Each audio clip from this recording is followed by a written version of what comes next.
नमस्ते, मी Snehal गळपणकर. SP9 मराठीमध्ये आपलं पुन्हा एकदा स्वागत. तर पाहुयात आजची इन्फॉर्मेटिव्ह न्यूज. एक काळ असा होता की तरुणांचं स्वप्न म्हणजे स्थिर नोकरी, सरकारी नोकरी किंवा मोठ्या कंपनीमध्ये काम करणं. पण आजचं चित्र पूर्णपणे बदलताना दिसत आहे. आज अनेक तरुण पारंपरिक नोकरीपेक्षा स्वतःचा व्यवसाय किंवा स्टार्टअप सुरू करण्याकडे वळताना दिसत आहेत. आणि हा बदल भारतात वेगाने घडताना दिसत आहे. स्टार्टअप म्हणजे नक्की काय? स्टार्टअप म्हणजे एखादी नवीन आणि वेगळी व्यवसाय कल्पना प्रत्यक्षात आणण्याचा प्रयत्न.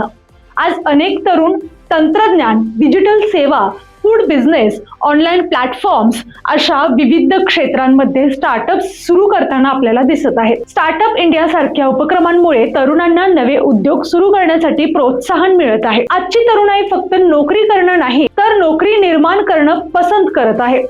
स्वतंत्र काम, नवीन कल्पना आणि मोठी स्वप्न पूर्ण करण्याची एक इच्छा यामुळे अनेक तरुण स्टार्टअपकडे वळताना दिसत आहेत. संधी आणि आव्हाने.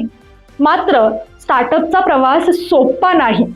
आर्थिक गुंतवणूक आहे, स्पर्धा आहेत आणि अनिश्चितता ही मोठी आव्हाने आपल्याला पाहायला मिळतात.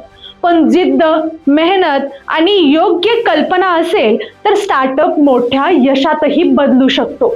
पारंपरिक नोकरी अजूनही महत्त्वाची आहे, पण आजची तरुणाई नवे मार्ग शोधत आहे.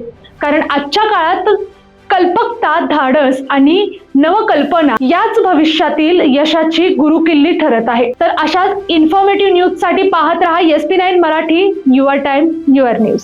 धन्यवाद.